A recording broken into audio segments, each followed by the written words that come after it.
पहला इंस्ट्रूमेंट हमने कौन सा पढ़ा? Call money. कॉल मनी कौन इशू करता है? बैंक्स, लेकिन वो सिर्फ और सिर्फ बैंक्स के लिए होते हैं। दूसरा इंस्ट्रूमेंट हमने पढ़ा टी बिल्स, गवर्नमेंट इशू करती है, वो किसी के लिए भी होता है, वो बैंक्स खरीद सकते हैं, मतलब बैंक्स इशू नहीं कर रहे, बैंक्स खरीद रहे हैं। And CMBs also can be issued by the government and they are purchased by financial institutions, they can also be purchased by citizens, depend करता है कि कौन उसे इशू कर रहा है या किस तरीके से काम हो रहा है। सर्टिफिकेट ऑफ डिपॉजिट जब देखा जाता है, सीडी की बात करते हैं, तो इसमें CDs are also issued by banks, scheduled commercial banks, या इस तरह से बैंक्स जो है इस इंस्ट्रूमेंट को इशू करते हैं। They issue these instruments to be able to raise money. Instrument को इशू करते हैं, certificate of deposit, to raise money in order to make sure कि आपको शॉर्ट टर्म पैसों की कभी कमी ना हो। तो देखिए, ये बैंक्स को पैसा रेज करने का दूसरा जरिया है। पहला जरिया क्या था? उसके भी पहले है आरबीआई, कि आप आरबीआई से पैसा उठा लो। आरबीआई से पैसा उठाओगे, उस पर रेट ऑफ इंटरेस्ट या तो रेपो रेट होगा, या एलटीआरओ होगा, याद आ रहा है, या एमएसएफ होगा, या आपका बैंक रेट होगा। ये चीजें हैं। दूसरा तरीका है कॉल मनी, कि आप दूसरे बैंक से पैसा उठाओ। तीसरा तरीका है कि आप सर्टिफिकेट ऑफ डिपॉजिट नामक एक इंस्ट्रूमेंट इशू करके आप पैसा उठाओ। तो banks can issue certificate of deposit to raise money. Banks को ये फ्रीडम दी गई है क्योंकि बैंक्स अगर कोई भी इन्वेस्टमेंट इंस्ट्रूमेंट इशू करते हैं, उसके लिए उनको आरबीआई से परमिशन लेनी पड़ती है। आरबीआई बैंक्स को परमिशन तभी देती है अगर बैंक्स के जो ऑब्जेक्टिव है, वो ऑब्जेक्टिव जो है वो प्रॉपर हो with respect to raising money. क्योंकि अगर आपका ऑब्जेक्टिव प्रॉपर नहीं है पैसा रेज करने का, तो आपको परमिशन नहीं दी जाएगी। You will not be given the permission to raise money. तो पैसों को रेज करने के लिए रिजर्व बैंक ऑफ इंडिया ने आरबीआई को परमिशन दी है कि आप शॉर्ट टर्म के लिए पैसा रेज कर सको via certificate of deposit. So when we talk about CD या सर्टिफिकेट ऑफ डिपॉजिट, ये परमिशन आरबीआई को दी गई है। आप कहीं से भी पैसा उठा सकते हो, लेकिन इसमें एक कैच है। वो कैच ये है कि सर्टिफिकेट ऑफ डिपॉजिट का जो फेस वैल्यू है वो है मिनिमम 1 लाख रुपए। 1 लाख का फेस वैल्यू है। कैसा हुआ? कम हुआ, ज्यादा हुआ, ठीक हुआ? ठीक है। अरे बहुत ज्यादा है ये, ज्यादा नहीं है, बहुत ज्यादा है।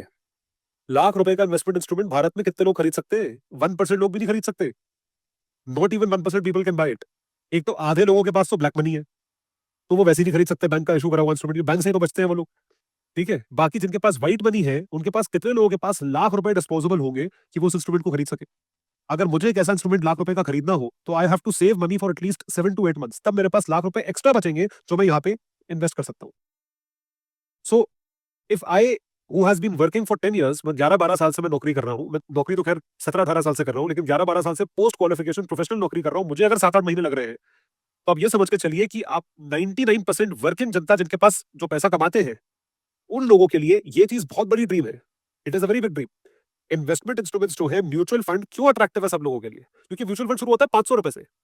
500 कर दो, हर महीने 500 करो, तो इसलिए वो लोगों के लिए अट्रैक्टिव है। तो उसमें लोग चले जाते हैं। अब ये ₹1 लाख का इंस्ट्रूमेंट इशू करेंगे, कितने बायर मिलेंगे इसमें? 1 लाख इंस्ट्रूमेंट पे 1 लाख बायर भी नहीं मिलेगा। 1 लाख बायर तो मैं बहुत ज्यादा बोल रहा हूँ। 1 लाख बायर क्या, 10,000 बायर भी नहीं मिलेगा। So this kind of instrument is issued, permission इसलिए दी गई है कि आप सिर्फ और सिर्फ हाई टिकट इन्वेस्टर्स को इंस्ट्रूमेंट इशू कर रहे हो जो कि ₹1 लाख दे सके। तो जो आप ये फेस वैल्यू पे चीज इशू कर रहे हो, this will give you access to this high capital. इसमें आपको कोई मातापीची नहीं करनी है। सबसे सिंपल इंस्ट्रूमेंट यही है जो कि हाई वैल्यू इंस्ट्रूमेंट होता है। क्यों? लो वैल्यू इंस्ट्रूमेंट सिंपल होता है किसके लिए? सिटीजंस के लिए। हाई वैल्यू इंस्ट्रूमेंट सिंपल किसके लिए होता है? बैंक्स के लिए। क्यों? आपको पेपर वर्क करना नहीं है। आपको पता है खरीदने वाले 10,000 लोग हैं। छोटी वैल्यू का होगा, खरीदने वाले लाखों लोग आ जाएंगे। उसके लिए उतना स्टाफ चाहिए, उतना ऑफिस चाहिए, उतना आपको कैपेसिटी चाहिए, उतने सर्वर चाहिए, सिस्टम चाहिए, पेपर वर्क चाहिए, उतने लोग चाहिए जो पहले पैसा ले, उनको रसीदें दे, फिर उसको रिडीम करे, पैसा वापस करे। मतलब it is a lot of effort. और हाई वैल्यू में कितने लोग हैं?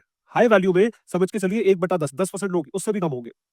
तो यहाँ पे आपको कम वर्क करना है, कम लोगों में काम हो जाएगा, कम लोगों के साथ ये करना पड़ेगा। So which is why this is very attractive for banks के लिए। ये चीज बहुत अच्छी है। तो बैंक्स को ये भी ऑप्शन दिया हुआ है कि आप इस तरीके से भी मनी मार्केट इंस्ट्रूमेंट इशू करके पैसा रेज कर सकते हो। This also functions in the same mechanism as T bill. मतलब ये भी किस वैल्यू पे इशू करा जाता है? Issue value at discount. और रिडीम करा जाता है ऑब्वियसली एट पार। रिडीम करा जाता है ₹1 लाख एट पार। ये चीज काम करती है as a part of certificate of deposit. ये इशू करा जाएगा ₹1 लाख का, या मल्टीपल्स ऑफ 1 लाख, 2 लाख, 3 लाख, 5 लाख, 1.5 लाख का इंस्ट्रूमेंट नहीं कर सकते आप। You can not issue an instrument of 150, 180, 190, 250, 550 नहीं। 1, 2, 3, 4, 5, 10, 15, 20, 50, 100 ऐसे मल्टीपल्स ऑफ 1 लाख में इशू हो सकता है certificate of deposit. Are you able to understand? समझ पा रहे हैं आप लोग?